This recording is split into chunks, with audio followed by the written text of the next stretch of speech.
In this video, I want to give a brief introduction to linear algebra. In particular, I want to talk about the objects that we study in linear algebra, and also some of the applications of linear algebra to real-world problems. And when I say some, I really mean some. Linear algebra is arguably the most useful branch of mathematics in solving real-world problems. So I'm only presenting a few examples of things that we can solve using linear algebra. The underlying object that we're studying in linear algebra are called vectors. Vectors can be thought of in a bunch of ways. Most commonly, we think of them in, I'd say, three main ways. We can think of them as lists of numbers. So just here we have a vector that's a list of the three numbers, -1, 2, and 0. And here is another vector. Vectors don't have to be confined to 1, 2, and 3-dimensional space. We could have a list of, let's say, 5 numbers or 1,000 numbers. So a vector can just be simply a list of numbers. But often we want to think of vectors as arrows that live in space. So for instance, here's a picture of 3 vectors represented as arrows in 3-dimensional space. And if I rotate this around, you can see kind of how this looks. And then finally, we often think of vectors in a more abstract way as just objects that have certain properties that we can add them and multiply them by real numbers. So for instance, we can think of polynomials as vectors in the sense that we can add polynomials together and we can multiply them by real numbers to create new polynomials. Anytime we study an object in mathematics, one of the main things that we want to also study is functions from between those types of objects. So in the case of vectors, the functions that are going to be interesting to us are linear transformations. So linear transformations can also be thought of in multiple ways, and these kind of match up with our ways of thinking about vectors. If we're thinking about vectors as simply lists of numbers, then often the right way to think about a linear transformation is as a matrix, which is a rectangular array of numbers.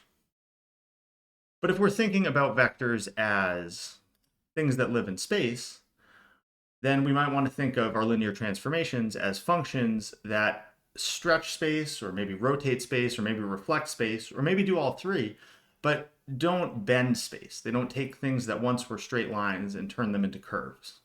And so if we're thinking of linear transformations that way, this might look like this.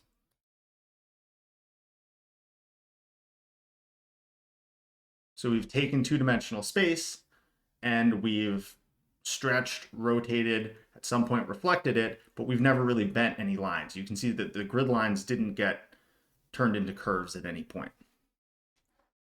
And then finally, if we're thinking of linear or vectors as functions with certain properties, and then it might make sense to think of the vectors as objects with certain properties. We might want to think of linear transformations as functions that have certain properties. For instance, if we're thinking of polynomials as vectors, then we can think of the derivative as being a linear transformation that takes a polynomial and outputs another polynomial, and it has certain properties that you use all the time if you take a calculus course, right? You can split it apart across addition and you can pull out multiples. So those are the objects, vectors and linear transformations, and I guess along with that, matrices. What are the applications? What can we do with linear algebra? Well, I have a list of things that I'll quickly go through. One of the most fundamental applications of linear algebra is to finding solutions to systems of linear equations or linear systems. All the time, you have real-world problems that either give you a linear system or can be approximated by a linear system. And so being able to solve a system of equations like this is incredibly important in application.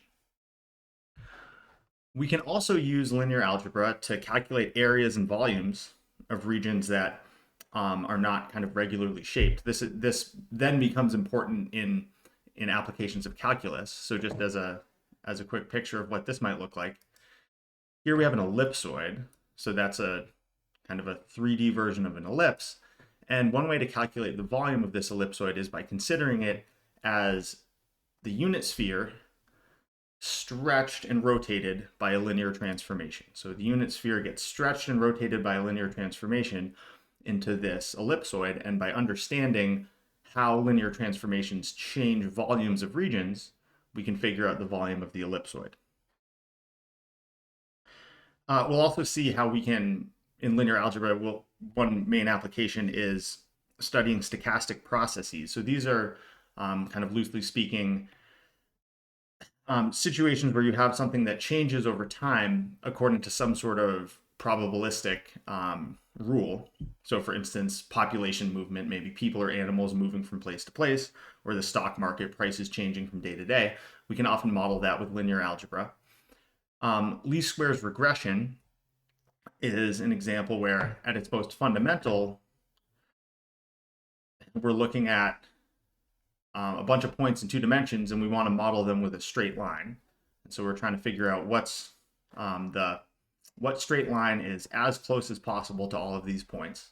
We can do that using linear algebra, and then we can naturally translate it into higher dimensions, where maybe instead of points in two-dimensional space, two variables, we have points in 50-dimensional space described by 50 variables, and we want to model them with a more complex function. We can still use linear algebra to do this least squares regression. And then finally, kind of getting into really, I guess, somewhat cutting edge applications of linear algebra. If you've heard anything about quantum computing, the underlying theory of quantum computing, understanding how a qubit could, or a bunch of qubits could do some sort of calculation, is all grounded in linear algebra. And I know everyone's heard of generative AI, things like ChatGPT. The way in which that makes predictions is all linear algebra, or a lot of it is linear algebra. You start with words that you type into a screen, and what the computer does is it takes those words and it turns them into vectors. Vectors maybe as high as 16,000 dimensional vectors in ChatGPT-4, and then it takes those vectors and it does things like add them together, multiply them by constants, apply linear transformations, take dot products, and in the end, it creates new vectors that it turns back into words, which it presents to you in the form of an answer on the screen. And again, I'm just scratching the surface of what you can do with linear algebra. So there's tons of applications, and hopefully in the process of taking this course, you'll be convinced that linear algebra is incredibly useful. You'll learn how to use linear algebra, and you'll be motivated to learn more about some of these different applications, even the ones that we are unable to cover in the course.